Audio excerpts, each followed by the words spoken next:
आज हम बिना कीमत का प्रेम और सेवा का उपहार नाम के एक लेख पर बात कर रहे हैं। ये इस बारे में है कि कैसे दूसरों की मदद करना असल में खुद की रिकवरी में मदद करता है। चलिए सीधे इस पर आते हैं। देखिए, इस लेख में एक बहुत सच्ची और कच्ची ईमानदारी है। मुझे ये बात बहुत पसंद आई। वो तो है। लेखक ने जैसे अपनी आत्मा खोल कर रख दी है। बिल्कुल। पर इसे पढ़ते हुए मुझे एक बात खटकी। क्या? इसमें मतलब 12वां कदम और सोब्राइटी जैसे शब्द हैं। हाँ, है। तो जो लोग इन सब से वाकिफ नहीं हैं, क्या वे इससे जुड़ पाएंगे? मुझे डर है कि ये सिर्फ एक खास समूह के लिए ही न बनकर रह जाए। आपने बिल्कुल सही नस पकड़ी है। यही इसकी सबसे बड़ी चुनौती भी है और सबसे बड़ा मौका भी। अच्छा? लेखक अभी अपनी दुनिया की भाषा में बात कर रहा है, लेकिन कहानी तो हर इंसान की है, अकेलेपन से निकलकर एक मकसद ढूंढने की।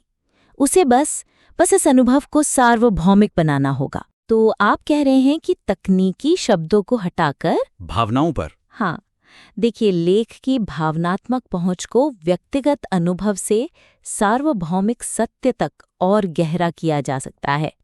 अभी लेखक सिर्फ बता रहा है, दिखा नहीं रहा। जैसे एक लाइन है, वो दिन नहीं भूलने चाहिए जब मैं रोया था। ये पावरफुल है, पर हम उसे महसूस नहीं कर पा रहे। तो इसे कैसे दिखाएं? कोई उदाहरण? बताने की बजाय दिखाइए। वो पल दिखाइए जब अंधेरे में अकेले बैठकर आंसू आए थे। शायद देर रात का कोई पल, एक टूटा हुआ वादा, वो बेबसी। ओके। फिर उस तस्वीर की तुलना उस पल से कीजिए जब किसी की मदद करते हुए उसकी आंखों में उम्मीद की पहली किरण दिखी। अच्छा। वो जो फर्क है ना, निराशा से आशा तक का सफर, वही असली कहानी है। इससे हर वो इंसान जुड़ेगा जिसने कभी खुद को हारा हुआ महसूस किया है। वाह! मतलब कहानी को ज्यादा लोगों तक पहुंचाने के लिए उसे और ज्यादा मानवीय बनाना होगा। बिल्कुल, सहारा मिलता है। ये बहुत शक्तिशाली है, पर क्या इसे और मजबूत बनाया जा सकता है? ये थोड़ा बिखरा हुआ सा लग रहा है। हाँ, स्वयं को उपहार में देने का जो ये पावरफुल आइडिया है ना, उसे और साफ और यादगार बनाया जा सकता है। अभी ये एक साइड नोट की तरह लगता है, जबकि इसे लेख का दिल होना चाहिए। ये एक गहरा विरोधाभास है कि देने का काम ही पाने का सबसे बड़ा जरिया है। तो इस विरोधाभास को लेख का केंद्र कैसे बनाएं? सिर्फ कह देने से तो काम नहीं चलेगा, है ना? नहीं, बिल्कुल नहीं। इसके लिए एक मजबूत रूपक चाहिए, एक तस्वीर जो पाठक के दिमाग में बस जाए। जैसे कि? उदाहरण के लिए, संयम या उम्मीद को एक लौ की तरह सोचिए।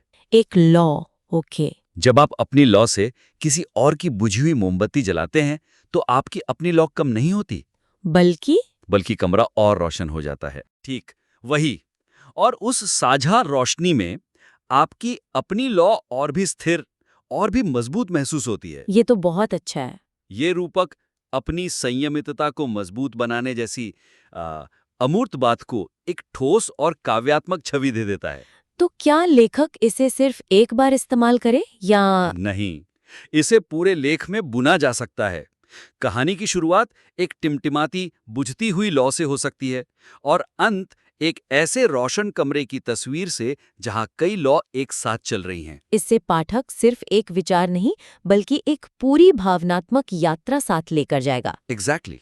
तो अगर आज की बात को हम समेटें तो बेसिकली 2 मुख्य सुझाव हैं।